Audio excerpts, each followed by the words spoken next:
लोगोफोर दिनै आं नैबे बर' हिस्टरि इउटुब चेनेलाव नोंथांमोनखौ बरायबाय।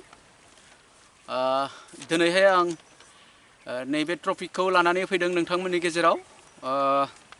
दिनैनि टपिकआनो जाबाय बर'नि जारिमिन। बर' हारिया साव मोननाय हारि।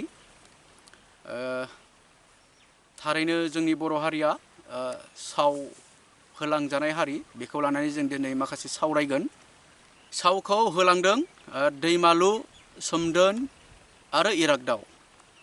थारैनो बिथांमोननि सावा नांमारदों ना नांमाराखै, दिनै बेनि माखासे बाथ्राखौ लानानै दिनै जों नोंथांमोनजों आं बे भिडिअनि गेजेराव माखासे खेंफोरथिखौ होनो।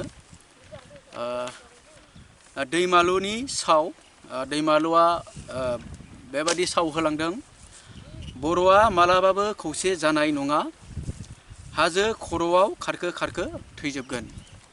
बे बाथ्राया बेसेबां सैथो, आरो बे सावा जोंनि गेजेराव बर'फोरनि गेजेराव नांमारदों ना नांमाराखै, बेखौ आं दिनै बे भिडिअनि गेजेरजों नोंथांमोननो खेंफोरनो थाखाय आखायाव लादों।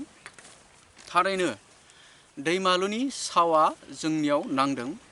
मानो होनना बुङोब्ला जों दिनै गोबां खेब जोंनि जेनेरेसनावनो बेबायदि जाथाया जाबोगासिनो।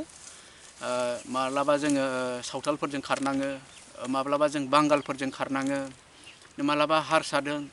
बेबायदिनो जोङो गावनि न' बां गामिफोरखौ नागारनानै जों खारनो गोनां जामारो आरो जाबोदों, जामारदों।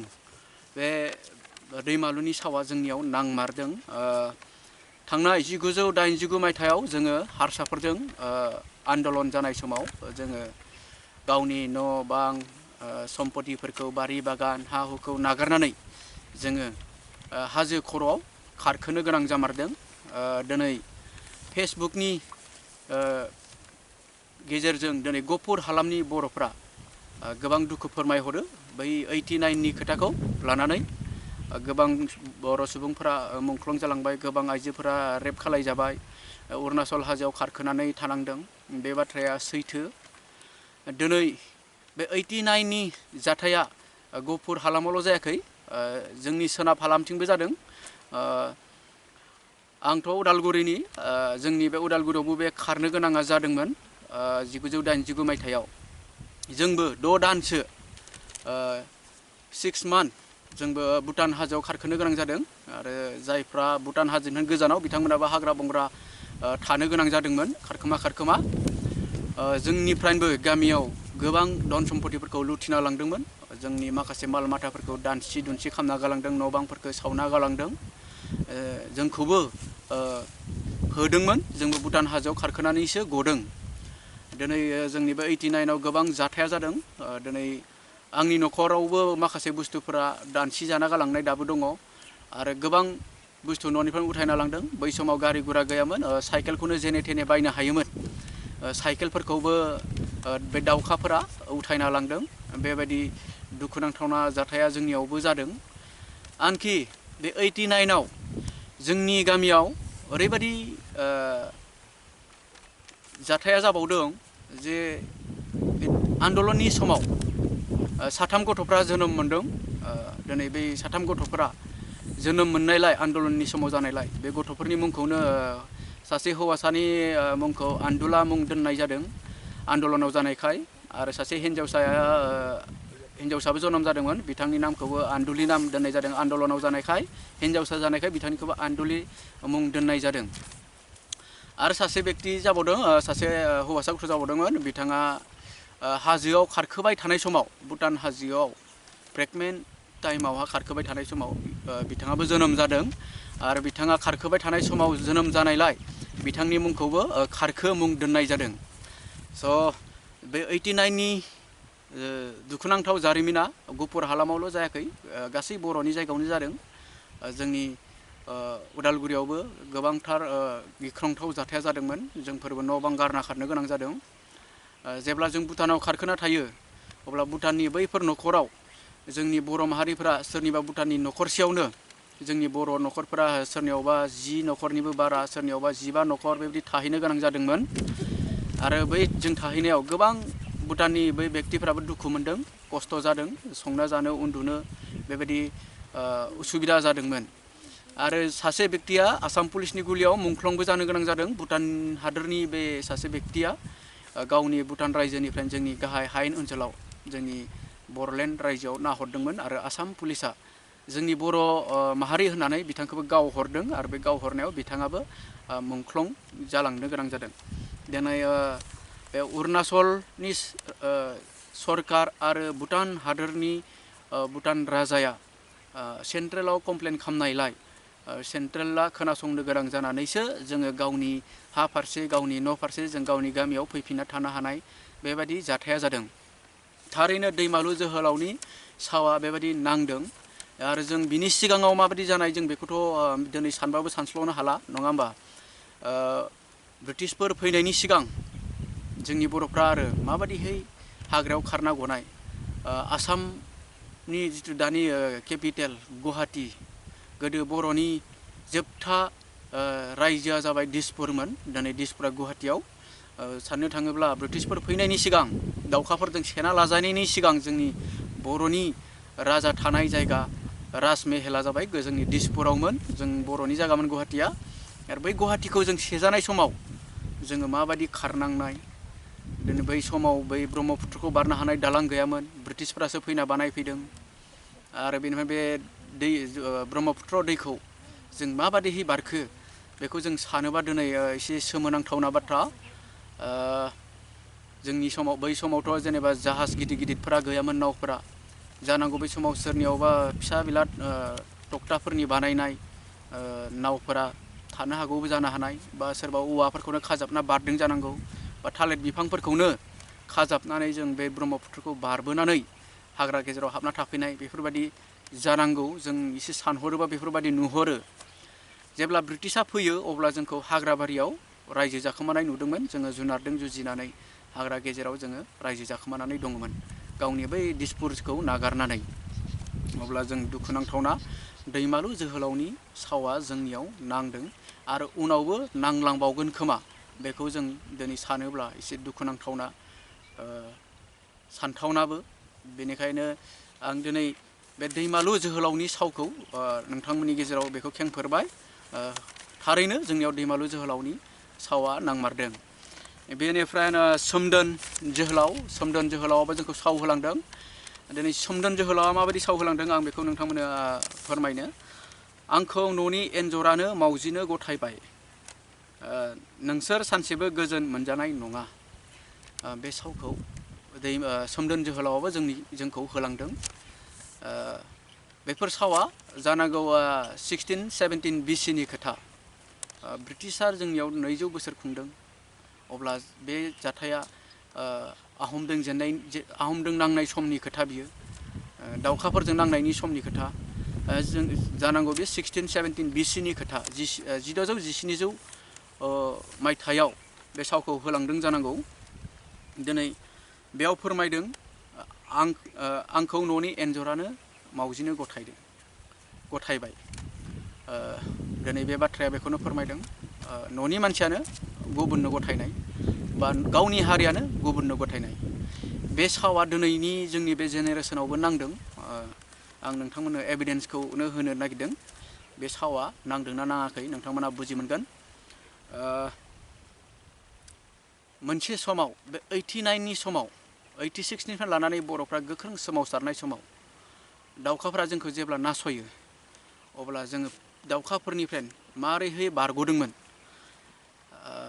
दानि जोंनि मैखोम मुंदांखा बिर जोहोलाव डियार नाब्ला रन्जन दैमारि सारा बै समाव दावखाफोरजों गावलायनानै दावखाफोरखौ बेक खालायनो हादोंमोन फावसयहोफिननो हादोंमोन दावखाफोरखौ गिख्रं होनो हादोंमोन बै समाव आसाम सरकारनि नोजोराव दैमारि सारा वान्टेड जादोंमोन आरो वान्टेड जानायाव बिथाङा आन्डारग्राउन्ड जानो गोनां जादोंमोन गावनि रायजोखौ नागारनानै गुबुन रायजोआव हाखोमाना थानो गोनां जादोंमोन आरो बे हाखोमाना थानायाव बिथांनो जानाय लोंनाय जगायनाय जोंनि हारियानो गथाय हरबाय थादोंमोन। जोंनि रायजोनिफ्रायनो गथाय हरबाय थादोंमोन। बिथाङा मोनसे समाव बांलादेशआव दङमोन। बे बांलादेशआव बिथाङा मबे लकेसनाव दङ बा मबे हादोराव दङ आरो मा मुंजों दङ बेखौ दावखाफ्रा मिथियामोन बा सुथुरा मिथियामोन। दिनै बिथाङा बोरैहाय सुथुरनि आखायाव गोग्लैखो बे जोबोद सोमोनांथावना बाथ्रा। दिनै बिथांनि जिथु सुथुरनि आखायाव गोग्लैनाय बिनि फारसे जुदि बर' हारिया CBI बा NIA बिदि नायबिजिरोब्ला जों मिन्थिनो मोनगोन जे बे न'नि एन्जरानो मावजिनो गथायनाय बे बाथ्रायानो बेरखांदों। मानो होनना बुङोब्ला सुथुरा बिथांनि थानाय जायगाखौ मिथियामोन। बिथाङा मा मुंजों दङमोन, बबे हादोराव दङमोन बेखौ जेबो मिथियामोन। नाथाय बिथाङा जे बबे जायगायाव दङ, मा मुंजों दङ, बबे लकेसनाव दङ बेखौ जोंनि मानसियानो मिथियोमोन। आरो दिनै बिथाङा सुथुरनि आखायाव गोग्लैबाय। जानांगौ बे केसा जोंनि मानसियानो गथायदों। आंनि नुहुरनाय, आंनि बुजिनायाव नोंथांमोनाबो एसे सानना नाय जे बिथाङा बोरैहाय सुथुरनि आखायाव गोग्लैखो। बे बाथ्राया दिनै सोमदोननि सावा नांदों। आरो सोमदोना होनबावदों नोंसोर सानसेबो गोजोन मोनजानाय नङा। नंगौ, दिनै दैमारि सारा हमजाना थांबाय सुथुरनि आखायाव, दिनै जोबथेसालियाव दङ। दिनै जोंनि बर'नि गेजेराव गोजोन थासारिया फैयाखै। दिनै नाय BTR एकर्ड जानायनि उनावबो सानै साथाम बेक्तिया इनकाउन्टार खालायजाबाय। बर'फोरा दिनै आन्दलन खालामफिननो गोनां जादों। दिनै बे बाथ्राया बेरखांदों, जों गोजोनै मोनजायाखै। दिनै बर'नि गेजेराव गाब्रु थुब्रुआ जादों, सोमावसारनो गोनां जादों, दुखु फोरमायनो गोनां जादों। बे सोमदोननि सावा थारैनो जोंनियाव नांमारदों। बेनिफ्राय इरागदावनि साव, इरागदाव राजा इरागदावाबो जोंखौ साव होलांदों। बिथांनि सावा जाहैबाय आं हारिखौ अनोमोन, नायोमोन। न'नि मानसियानो आंजों बेरेखा। आं थैब्लाबो आंजों खौसेथि जायैया नोंसोरबो खौसेथि जानाय नङा। बेबायदि सावखौ आरो राजा इरागदावाबो होलांदों। थारैनो जों बेखौबो एसे नोजोर आन्दाज खालायना नाय। दिनै BTC एकर्ड जानायनि उनाव बिथां हाग्रामा महिलारि सारा BTCखौ माबायदिहै मबे नोजोरजों सालायदोंमोन बेखौ नोंथांमोना एसे गोथौयै सान। दिनै जोंनि बर'फ्रा बर'लेण्ड दाबि दैखांबाय थादों। बर'लेण्ड माने मा? बर' रायजो। बर' रायजो माने मा? बर'नि गोहो। दिनै जोंनि गोहोआ गादब जाना दङ, जोंनि रायजोआ गोमाना दङ, जोंनि राजखान्थि पावार गोमाना दङ। मेन गुबै थांखियानो जाबाय राजखान्थि पावार। दिनै जोंनि राजखान्थि पावारा गोमाना दङ। जोंनि हादोर गोमानाय माने जोंनि हा गोमानाय। बे बाथ्राया सैथो। दिनै जों बेखौनो लुबैफिनबाय थादों। जों गोमाना थानाय बुस्थुखौ जों लुबैफिनबाय थादों।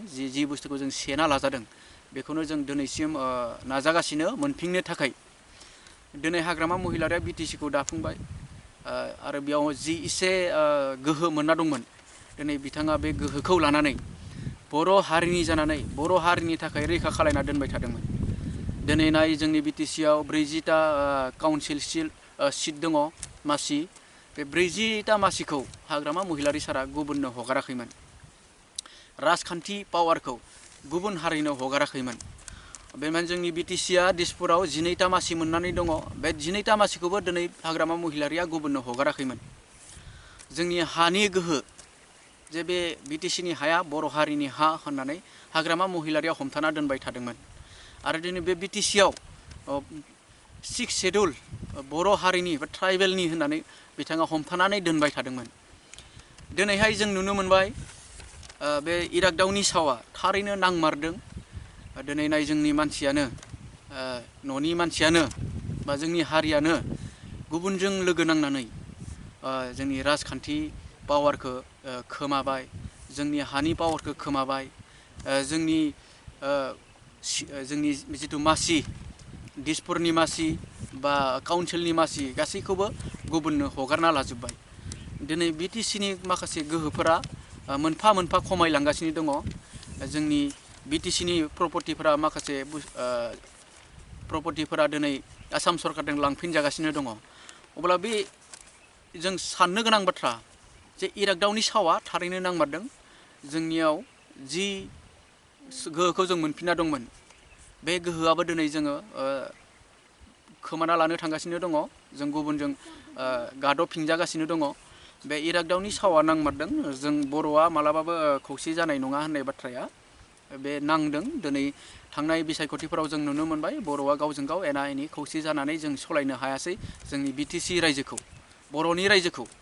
जोंनि काउन्सिलखौ जोङो बर' माहारिया मोननै पार्टी दङ बर'नि गेजेराव, बे मोननै पार्टीया मिलायनानैबो जोङो खौसे जानानै सलायनो हायासै। बे दुखुनांथावना बाथ्रा।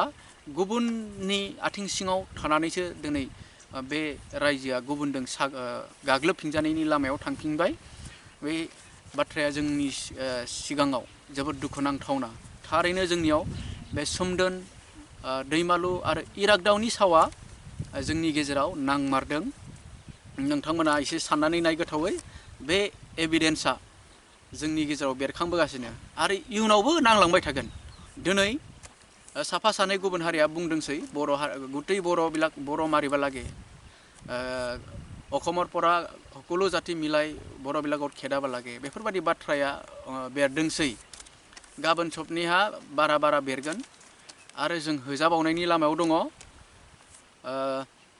दिनै जों साननानै नाय जिथु घरिनि जिथु बे सेकेन्ड काटा बा घन्टा काटा बेफोरो मिनिट काटाफोरा गिदिं गिदिं गावनि बै जायगायावनो मोनफैफिनो।